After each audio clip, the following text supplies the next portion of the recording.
In this video, we're going to revisit a topic that we covered way earlier on in the videos and in the semester of finding the equation of a tangent line to a graph at a certain point, but we're going to introduce implicit differentiation into the mix because we're asked to find the equation of the tangent line to this graph here, but we see that the graph is defined in terms of x and y.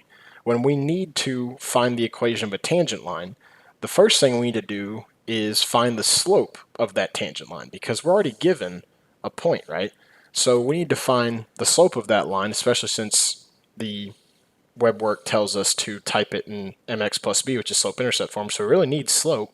And in order to find slope at a given point, we need to take the derivative of this function. And when the function is defined in terms of x's and y's, like we have here, we more specifically need to use implicit differentiation. Okay, so we know what we're going to start by doing, but whenever we get to this part, I kind of want to talk about how to type it in y equals mx plus b form, because we're given a point that's not a y-intercept, and we need to find the slope. So similarly to how we did in the previous sections, what we're going to do to tackle this part of it is we're going to use point slope form, which we have a point and we'll find the slope, and then we're going to go to slope-intercept form like what we have here. Okay, so after we derive and find our slope at the given point, we're going to use point slope form to go to slope-intercept form, which is what the question asks us to do.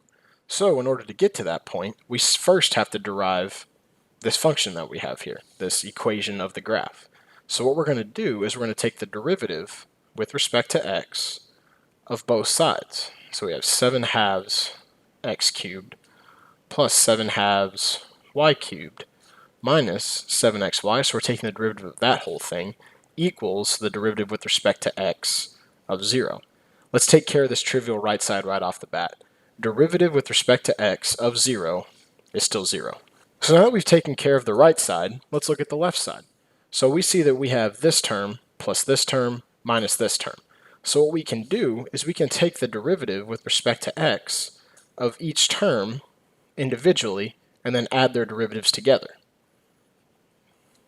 We have this cubed minus derivative with respect to x of 7xy, right? Because the derivative of the sum is the sum of the derivatives and the derivative of the difference is the difference of the derivatives, okay? So we're using this in almost as a way to, we're kind of thinking about it as distributing this function d over dx into here, but that's not what we're doing. We're actually taking the derivative of the sums individually. So that's what it looks like. If that helps you to think about it, you can think about it that way. But we're actually taking the derivative of each piece individually and then adding them together. Okay? So as we look at this first term here, derivative with respect to x of something defined as x, we don't have to bring implicit differentiation into the mix for this term. We can just take the derivative with respect to x and go on about our day. So we have 7 halves, which is a constant, times x cubed. So what we're going to end up doing is using the power rule. So we're going to bring this 3 down. So we'd have 3 times 7 halves x squared, right? Because we subtract 1 from the power that we have here. So we get 3 times 7 halves x squared for our first derivative. Here, we're going to take the derivative with respect to x of something defined as y.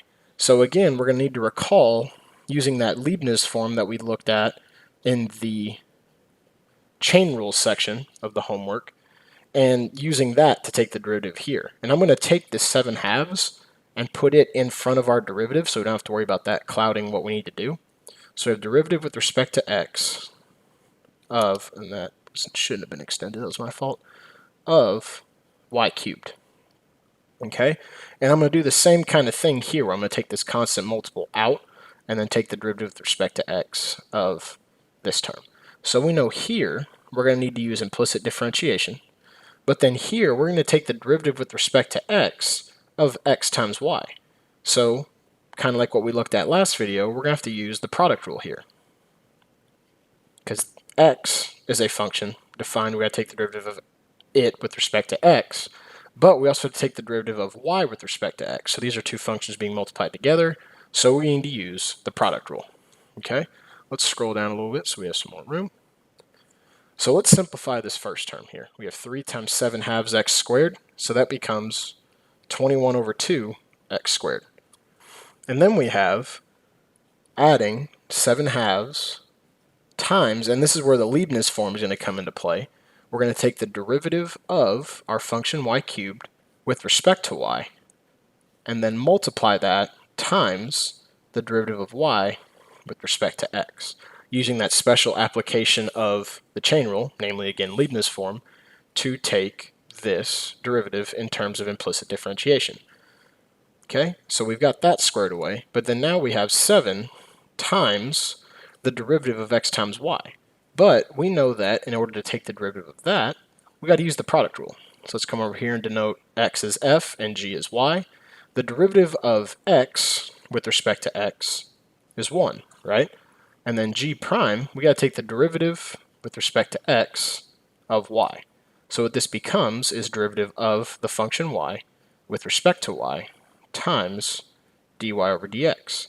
The derivative of y with respect to y is 1, and then we multiply times dy dx. So our derivative is actually just dy dx, right? Because this is, like we said, when we get to this point, this is seen as a variable that we're going to have to solve for at some point in our process. So, using the product rule, we got to multiply f times g prime, so we get x dy dx, and we got to add that to f prime times g, which is y. So this is what we have so far. Let's take care of a couple more steps here, and then we should be able to move on to the next thing. So again, we have 21 halves x squared plus, now the derivative of y cubed with respect to y is going to cause us to use the power rule, right?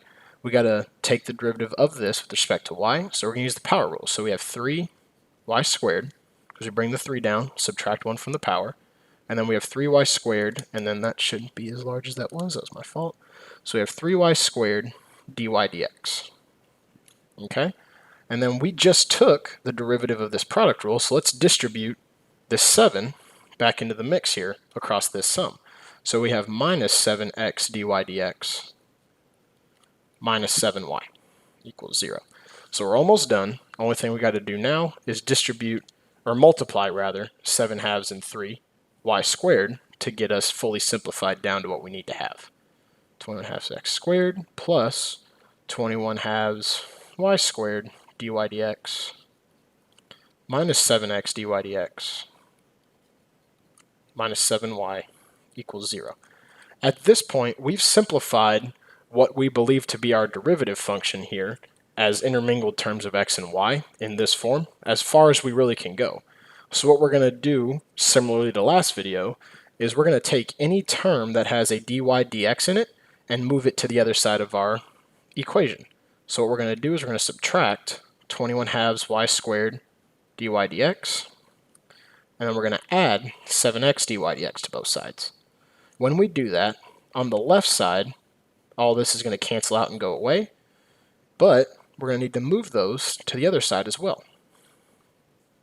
So we have this, something like this going on. So now, let's write what we have.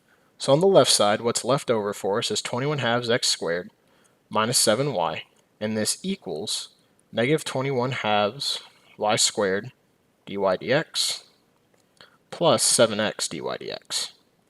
The reason why we put these dy dx terms on the same side is because now what we're going to do is factor them out. So what we have over on the right side, negative 21 halves y squared plus 7x, and that's multiplied by dy dx that we factored out from both of those terms. And on the left side, we still have the same stuff that we had from the step before. Nothing changed on that side. So now, in order to solve for our derivative of y with respect to x, we got to divide both sides by what's being multiplied to dy dx. So we have this going on right there, and we're going to subtract, or we're going to divide rather, by that factor multiplying to dy dx. So now our derivative of y with respect to x is 21 halves x squared minus 7y over negative 21 halves y squared plus 7x. So this is our derivative. So now that we've found our derivative for the function that we've been evaluating all this time, we can plug in our ordered pair that we had, namely it was 1, 1. We can plug in that ordered pair into this function defined as the derivative in order to figure out what our slope of our function is instantaneously at the point 1, 1. Normally what we would be doing at this point is just plugging in the x value because our function would be defined as f prime of x and it would be just in terms of x's. But in this case, since we have our derivative function being defined as both x and y inside of there, we need to take care of plugging in both values. So in order to do that, let's go ahead and take care of that.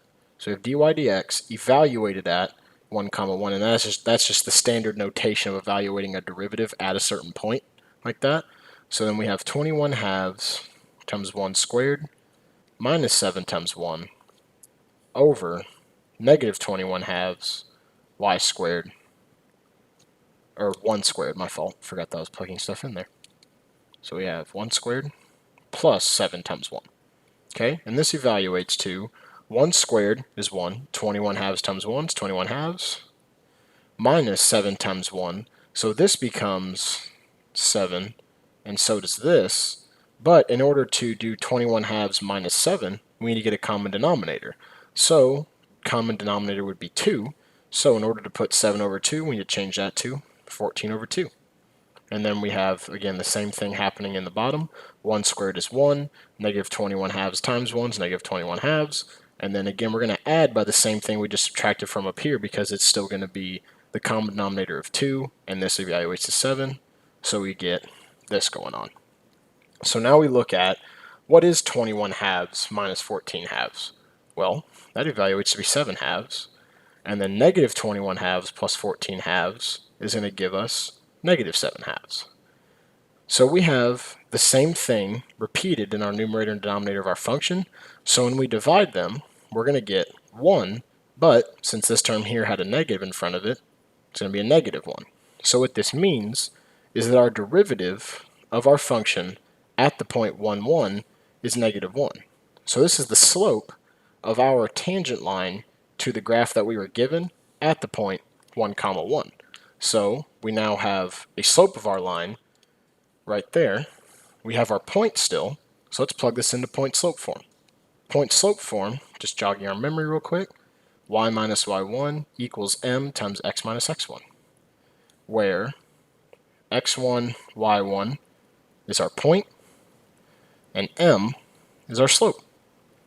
Okay, so here we have y minus 1 equals negative 1 times x minus 1. Right? Let's distribute this negative 1 into the parentheses. So we still have y minus 1 equals negative x plus 1. And then in order to solve for y, because we need to have it in the form y equals mx plus b, so essentially what we're doing here is we're solving for y, we're going to add 1 to both sides. So here we get y equals negative x plus 2. And this is going to be the equation of our tangent line to our graph at 1, 1. It was a problem that we've seen before, but in this case we brought in a new ingredient into the recipe, if you rather. Instead of taking the derivative with a definition or using one of the easier to understand, maybe not easier to understand, but easier to use rules, we had to bring implicit differentiation into it because we had x's and y's being intermingled into our function that determined our graph. So after using some implicit differentiation, we're able to find our slope at our point 1, 1, use point slope form to give us the slope intercept form of our equation of our line that is tangent to our graph.